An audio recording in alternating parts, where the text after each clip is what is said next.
Mainstream porn versus non-mainstream porn.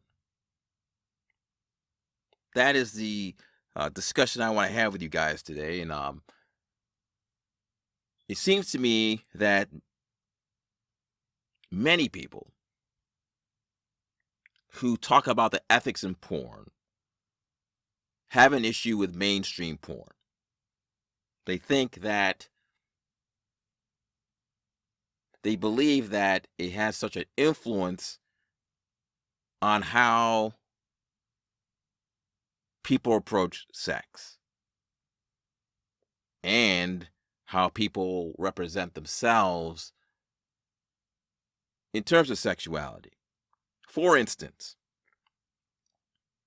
I have a friend who discussed a matter that I can only intimate was directed towards mainstream porn, and it was in regards to hairless vaginas.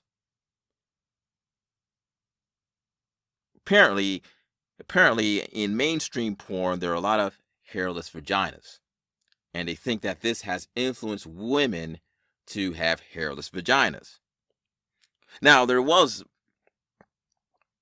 an amateur porn performer named Janet Mason who mentioned that she doesn't have a hairless vagina. She has a hairy vagina, and she's not shaving her vagina.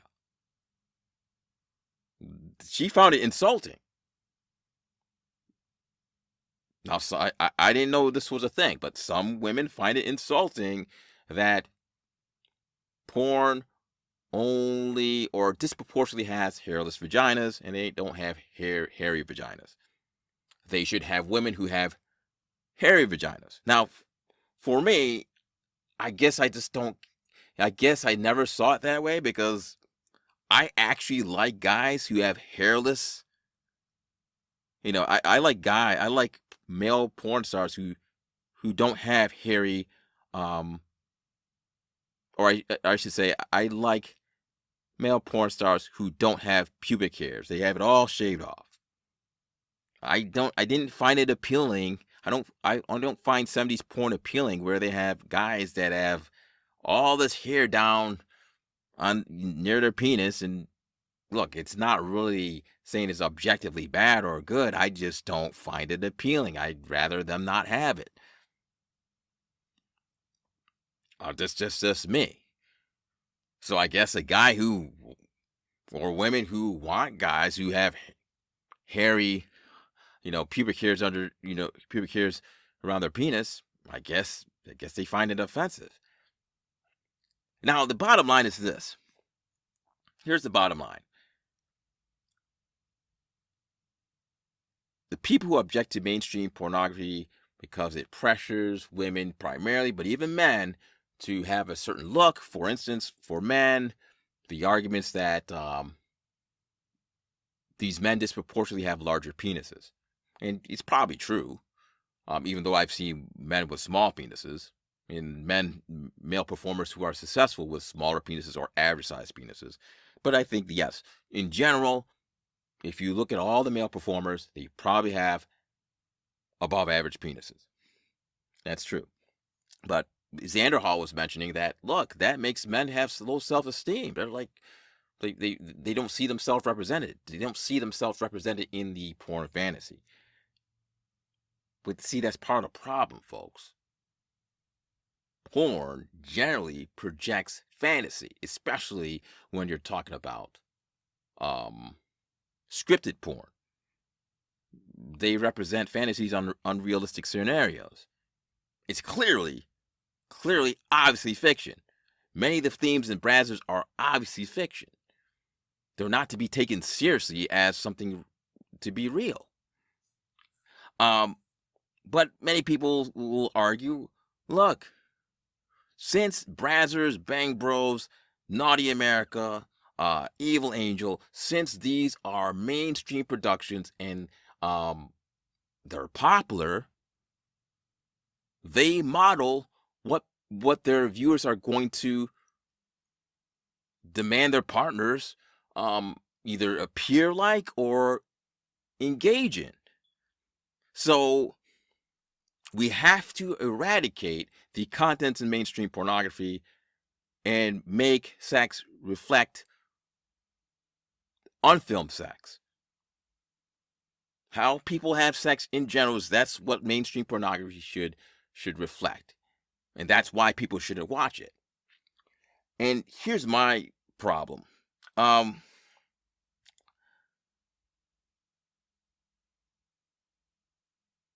Sex education should have never been pornography. And to expect or to morally demand people want realistic the average common sexual experience so everyone will feel that, hey, it's just like, I don't know, they feel that everybody can do it, everyone's feeling intimidated. The problem with this, folks, is that sex education should have informed us about how pornographic sex, whether it's so-called more realistic sex or studio porn, is different than the common sexual experience.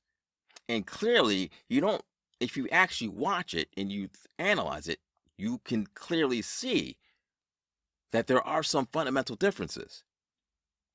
Number one, some of the taboos, even in mainstream pornography, there's still taboos. There's still either taboos or very uncommon sexual behaviors. S&M is a very uncommon sexual behavior. Kink is a very uncommon sexual behavior. Many people, at the very most, simply are not into it. Most people. That's the reality. That is what sex education should inform us about. Many people, male or female, are not into women having 7 guys have sex with them. It doesn't matter romantically, hardcore, it doesn't matter. That's just not reflective of what people prefer. Women prefer, men prefer. That doesn't mean it's wrong, but sex education should inform us of that. So when you're watching these things, you understand that in the real world, you better have some precaution in asking people to engage in these type of behaviors. Because some people will get very offended, or they'll react in a way where you're not going to like it. And you have to know who you're going to talk to. And you should communicate these behavior. You should communicate these fantasies of yours. If you're watching porn and you're watching S&M, you better be communicating these fantasies to your partner if you want to engage in these fantasies. But you have to also be prepared that they may give you a resounding no. But this is what you don't do. You don't assume because you watch a woman enjoy a certain kink that your girlfriend is going to enjoy that same kink. Especially if you had adequate sex education that stated that, latex fetishes are uncommon. Most women don't like it. Most men don't like it. I'll even say this: anal sex, I believe, is still uncommon. It's uncommon, and some guys don't want to do it. There's some women who watch porn and every guy likes anal sex. No, they don't. You have to communicate that. And even if you communicate that, if you understand that they're trying it out, you have to accept, or you have to be prepared that they're not going to have a good experience. That's just a risk. That's not I don't think that's mainstream porn's responsibility. So I know some of you who will argue, well, you know, since it's mainstream porn's responsibility, which is the wrong assumption, we have to boycott them in order to change their content so they actually sexually educate America. Well, again, pornography is entertainment, and it doesn't matter if you eradicate some of the uncommon patterns in mainstream pornography. For instance, if you eradicate the the beauty prototype, masculine or feminine, in pornography, you still have to deal with um, how the common person, if you just put common people, the common person has sex. The common person has sex, unfilmed sex, differently than what's in mainstream pornography. And it doesn't matter if mainstream pornography has common people with common body types, all the body types you want. They can have all the body types, you can have all these things, and still you'll have the problem that many of the sexual acts are just not common in the average population. And many of these sexual acts may not be realistically successful in the common population. We have to educate people on this fact. And you have to be able to live with this fact. I don't think that, well, hey, well, the problem again is, well, if you can't achieve it, then you'll be disappointed. No, if you understand it's a fantasy, you're watching it, you, mainstream pornography, mainstream pornography's goal is not for you to necessarily engage in these sexual activities. It's for you to be gratified or stimulated based on the variation of these sexual activities, a variation of these kinks. That's it. It's not here to um, be sex education. And even if you reform mainstream pornography, include all the body types. Maybe maybe even if you have what we call gender equal positions, like for example, you have male oriented POV, the same amount of male oriented POV as you have female oriented POV, even if you equal all those things out. Again, the angles, how it's done, and also, for instance, dirty talk. Well, that's not common. Most people don't have sex and have dirty talk. And I can't engage in that dirty talk because I'll get kicked off. I'm not even going to engage in that dirty talk because I'll get kicked off, or my video will be banned. But again, if you have sex education that informs you, that's just something uncommon. Some people find it offensive. Some people just find it offensive. No matter, you can sit there, in people who are engaged in this, you can sit there and tell the people who oppose it, well, it's not serious. To them, it will be serious. It's very serious. Okay, that's just the way it's going to be.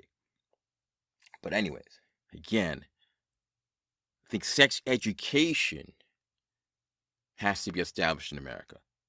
Not the eradication or the what is it?